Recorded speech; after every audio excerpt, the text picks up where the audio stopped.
Bapak Ibu yang baik dan yang dikasihi Tuhan, kembali Anda bertanya, Alkitab menjawab.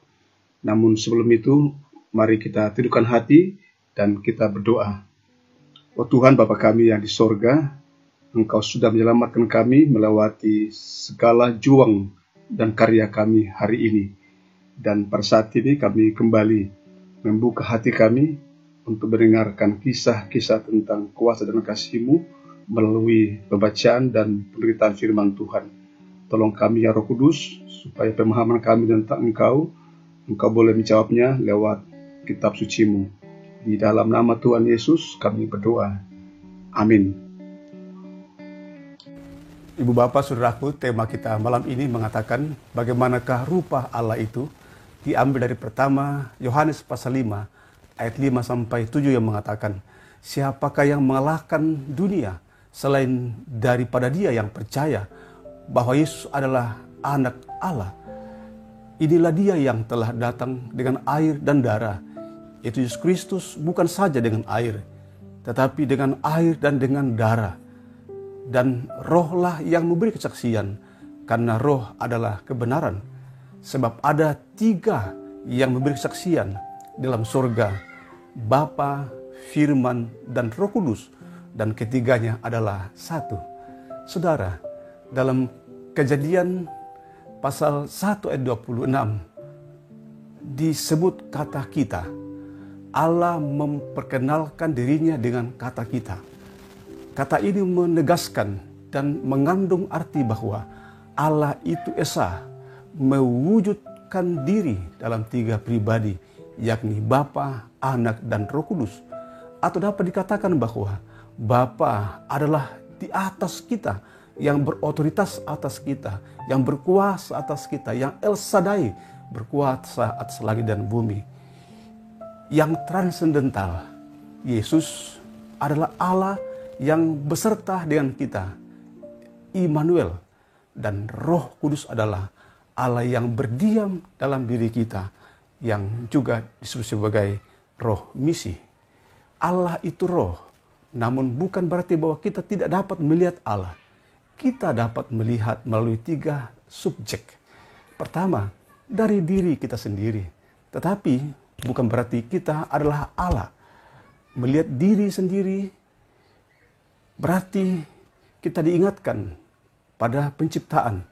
Dikatakan manusia diciptakan menurut rupa dan gambar Allah. Dengan demikian setiap kita dipanggil untuk menjaga kekudusan hidup setiap hari. Yang kedua, melihat Allah melalui penyataan Allah kepada umatnya. Kita ingat dalam Kejadian pasal 18 ayat 1 sampai 2. Abraham ditendahnya, di kemahnya, dijumpai oleh Allah ketika 3 orang berdiri di pintu kemahnya. Dan itu adalah Allah yang datang menjumpai umatnya. Yang ketiga, melihat Allah dalam diri Tuhan Yesus Kristus. Yohanes 14 ayat 8 sampai 9 mengatakan, kata Filipus kepadanya, Tuhan, tunjukkanlah Bapa itu kepada kami. Itu sudah cukup bagi kami. Kata Yesus kepadanya, telah sekian lama aku bersama-sama kamu, Filipus, namun engkau tidak mengenal aku. Barang siapa telah melihat aku, ia telah melihat Bapa. Bagaimana engkau berkata, tunjukkanlah Bapa itu kepada kami. Saudara, jangan meragukan tentang kehadiran Tuhan dalam kehidupan kita.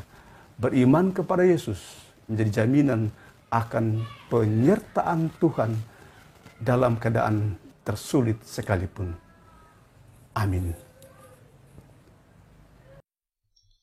Ibu Bapak Saudaraku yang dikasihi Tuhan, kita menikmati persekutuan doa saat ini, dan mari kita sehati dalam doa. Kita berdoa. Ya Tuhan Bapa kami yang di sorga, terima kasih untuk firman-Mu dan pengajarannya yang telah kami dengarkan. Kami juga bersyukur untuk setiap kami yang dengan setia mendengarkan pengajaran dari firman-Mu. Kami yakin itu tidak sia-sia bila kami sungguh-sungguh merindukannya. Dan saat ini pula kami bersyukur untuk setiap kebaikan yang kami terima dari siapapun yang kami jumpai hari ini, ataupun yang tidak berjumpa dengan kami, tapi kebaikan itu dapat kami rasakan dengan berbagai macam sapaan yang boleh kami terima dan berikan. Kami juga mengucap syukur ya Tuhan, bila ada hari ini yang menyatakan kepada kami terima kasih, apresiasi, pujian, kata-kata hiburan, baik itu yang kami berikan atau yang dapat kami terima dari siapapun, dari sesama kami. Mungkin orang-orang terdekat, suami, istri, anak-anak kami.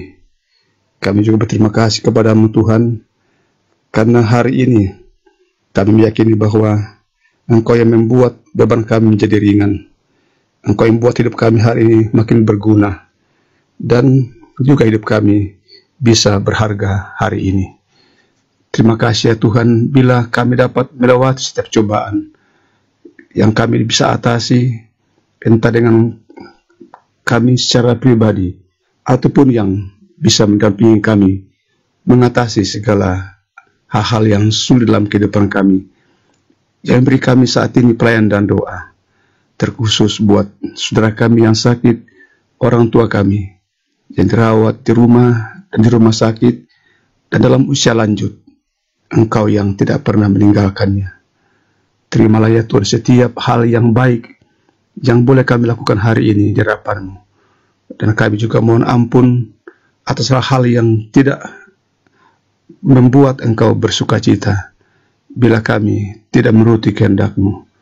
Dan beri kami tidur yang tenang, dan juga menikmati damainya persekutuan dengan Engkau, sehingga di tidur malam sekalipun kami tetap merasakan persekutuan dengan Engkau.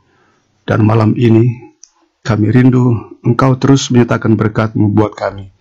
Dan karena itu dimanapun Bapak Ibu Saudara, dalam situasi apapun, bukalah hati dan kehidupan saudara, dan terimalah berkat dari Tuhan. Tuhan memberkati engkau dan melindungi engkau. Tuhan menyinari engkau dengan wajah-Nya dan memberi engkau kasih karunia. Tuhan menghadapkan wajah-Nya kepadamu dan memberi engkau damai sejahtera. Amin.